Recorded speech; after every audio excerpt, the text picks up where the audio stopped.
Our next speaker, who comes from the University of Illinois at Urbana, Champaign. This is Alexis King. Alexis King is a PhD student at the University of Illinois at Urbana-Champaign in Dr. Ken Weiland's Renal and Cardiovascular Disease Lab. Her research examines the role of lifestyle factors that involve physical activity and diet and its effects on health behaviors and quality of life in patients with chronic diseases, chronic kidney diseases. Alexis serves on the student organizing committee for the Global Renal Exercise Working Group and on the International Society of Renal Nutrition and Metabolism Education Committee. So welcome, Alexis, and thank you so much for being here with us today. Yeah, thank you so much, Mateo. I appreciate that introduction. Let me just go ahead and share my screen. Okay, hopefully that can be seen. So hi, everyone. My name is Alexis. My background is in exercise physiology and metabolism. And today I'm going to share information about your kidneys and exercise. So today, the number of young people in the United States under the age of 18 years is 74.2 million. And that's at an all-time high. However, when it comes to physical activity, the number of minutes or the number of young adults that are actually participating in physical activity is on the decline. So 25% of children 6 to 17 years of age participate in 60 minutes of physical activity every day, whereas 53% of high school students attend one PE class a week, while only 22% of high school students attend 2 or more PE classes a week.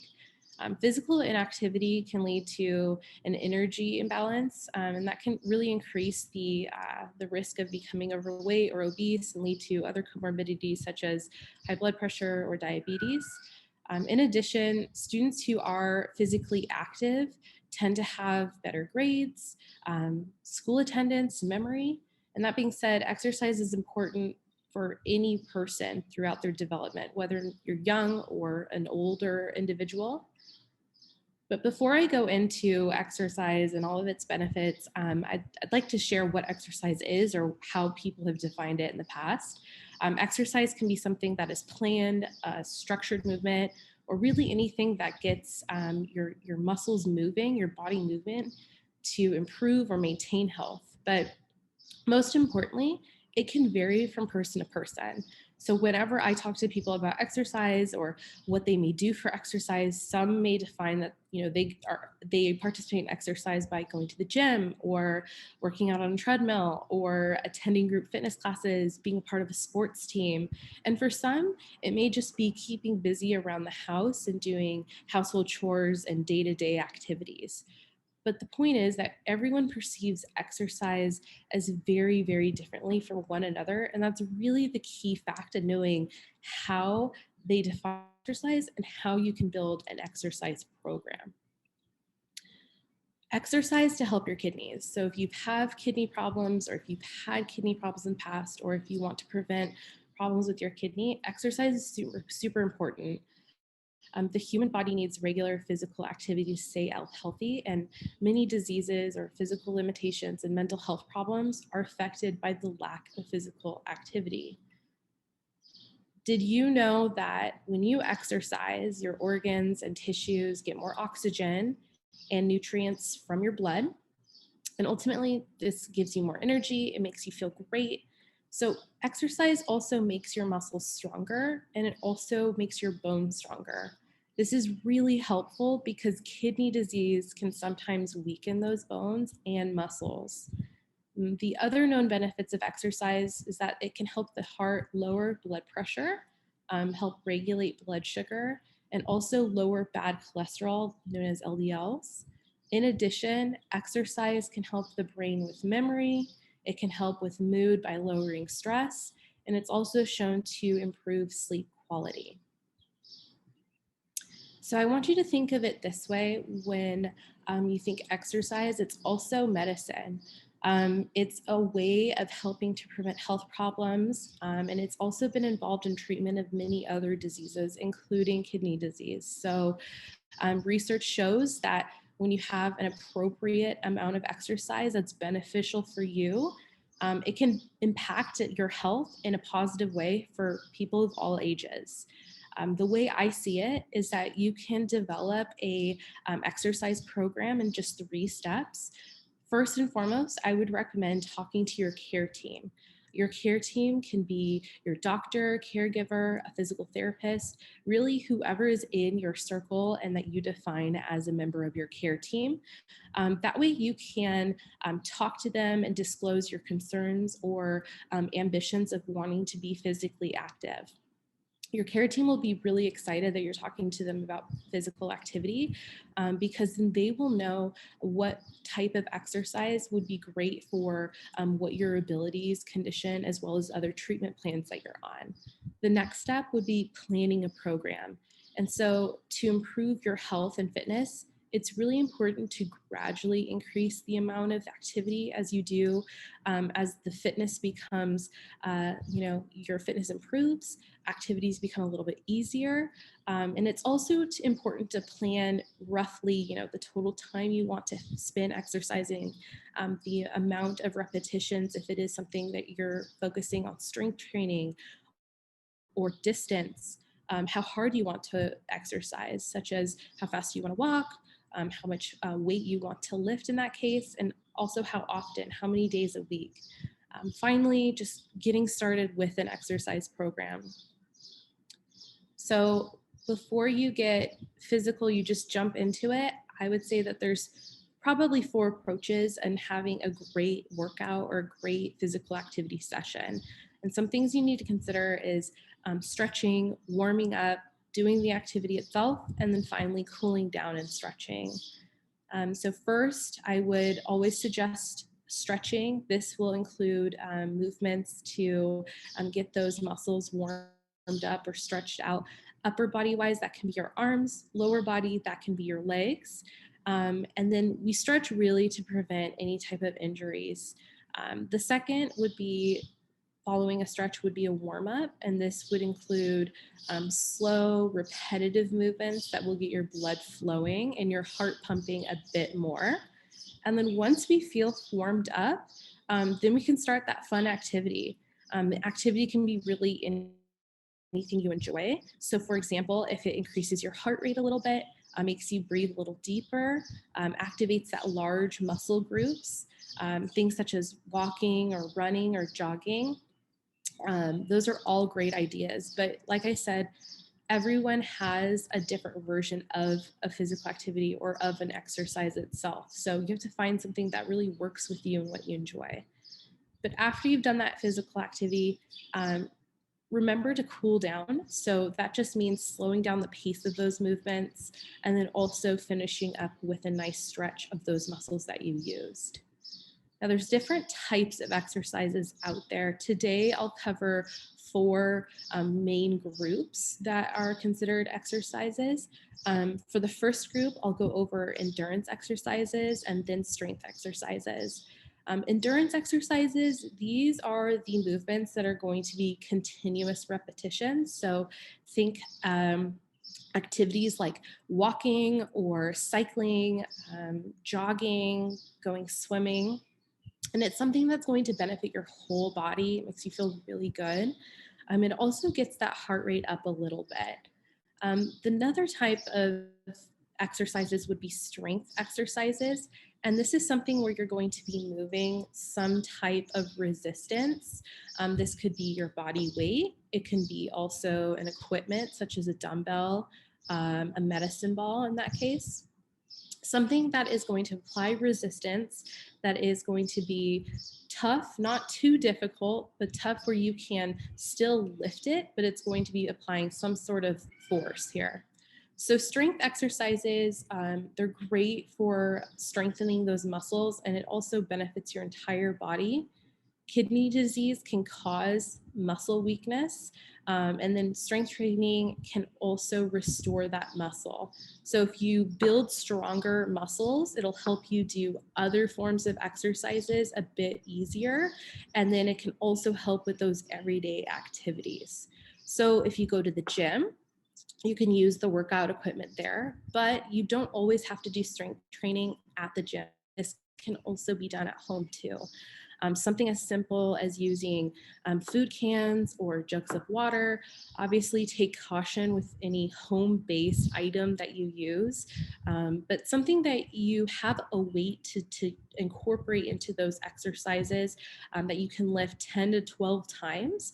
You may notice that some exercises you do with a weight may require a lighter weight or a lighter resistance versus some other type of exercises may require a heavier weight because you are, stronger in different muscle groups, such as your biceps versus other muscle groups in your legs. But the goal of this entire thing is that you're moving, you're taking those rests when you need to, and then also you're keeping that breath a bit normal. So never, never, never hold your breath when you're trying to do any type of strength exercise. That can also cause complications.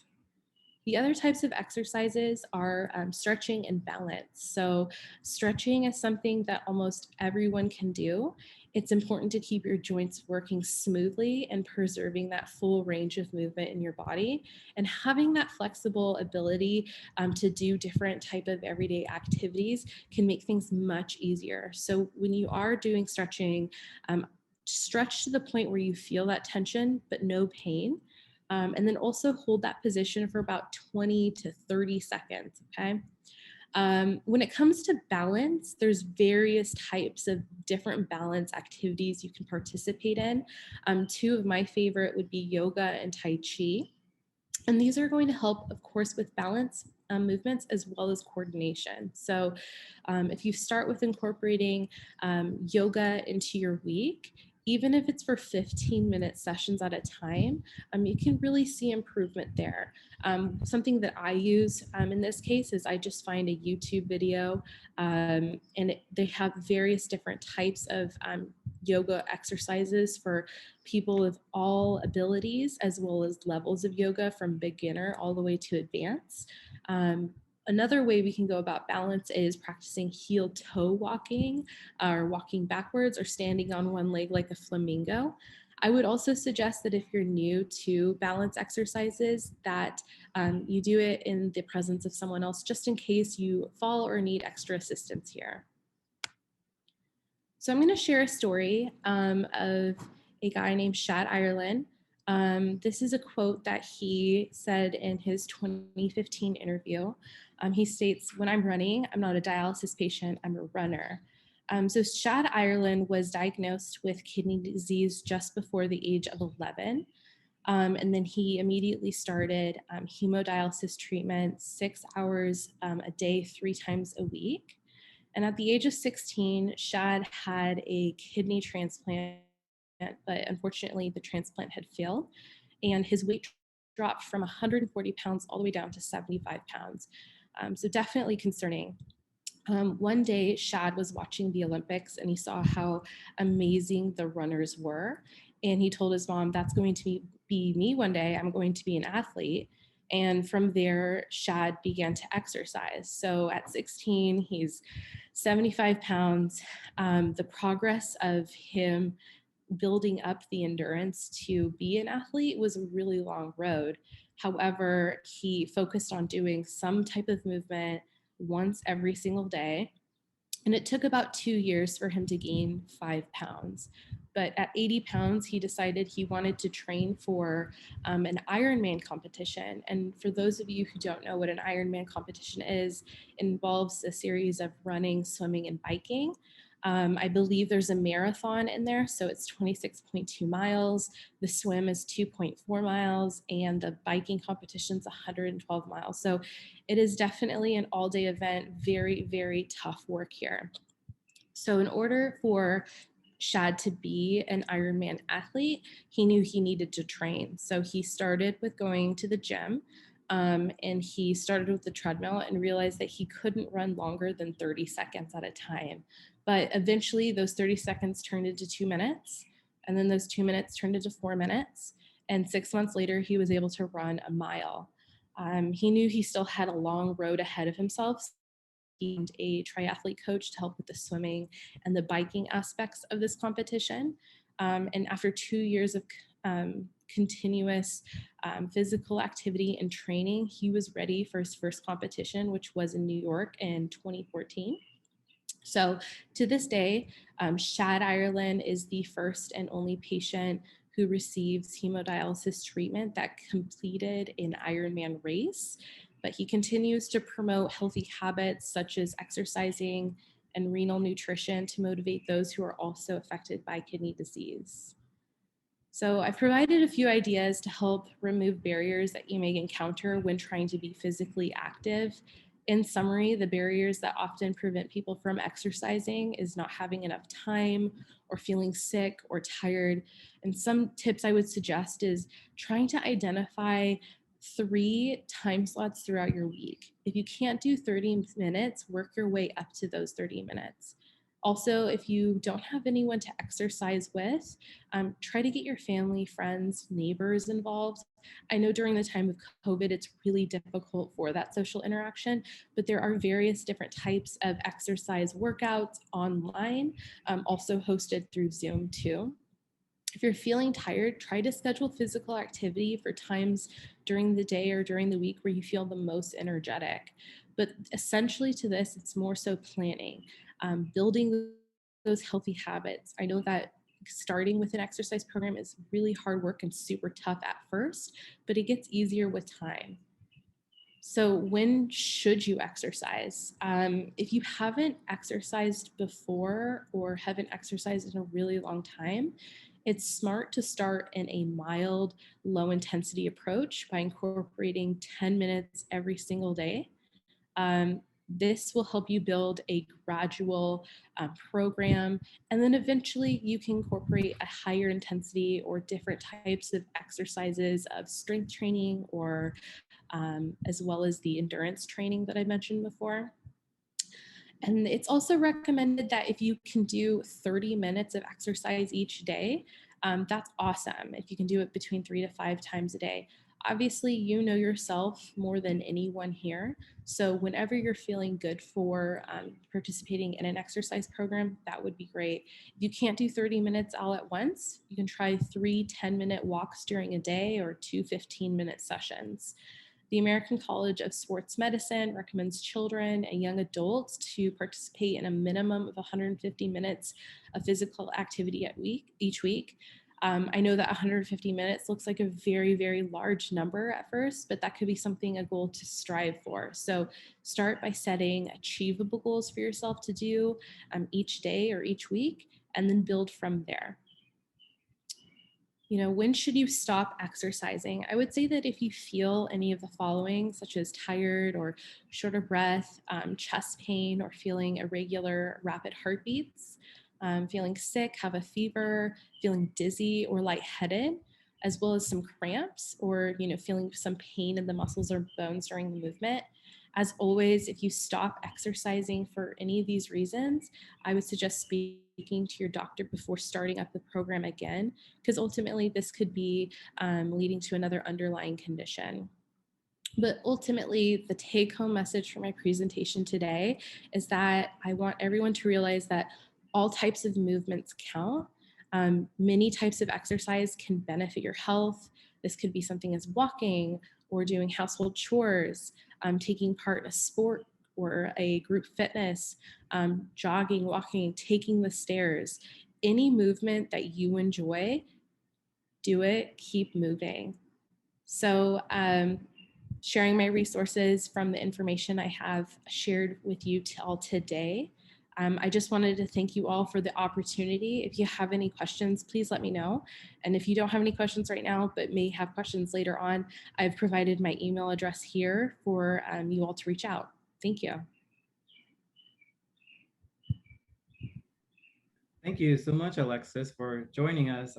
It still blows me away that just 1% of the adolescent populations meet physical activity guidelines. So we'll definitely have to work on how we can increase that to at least 50%, right? Yeah, yeah. And I think it's finding something that we like to participate in. I know oftentimes people, can't find the right activity for them, but just trying to identify at least one thing you like to enjoy. The weather's great during some times of the month here in Illinois, so trying to get those steps in while you can is also important. Yeah. Well, thank you again for joining us, Alexis, and you enjoy your weekend. Thank you so much.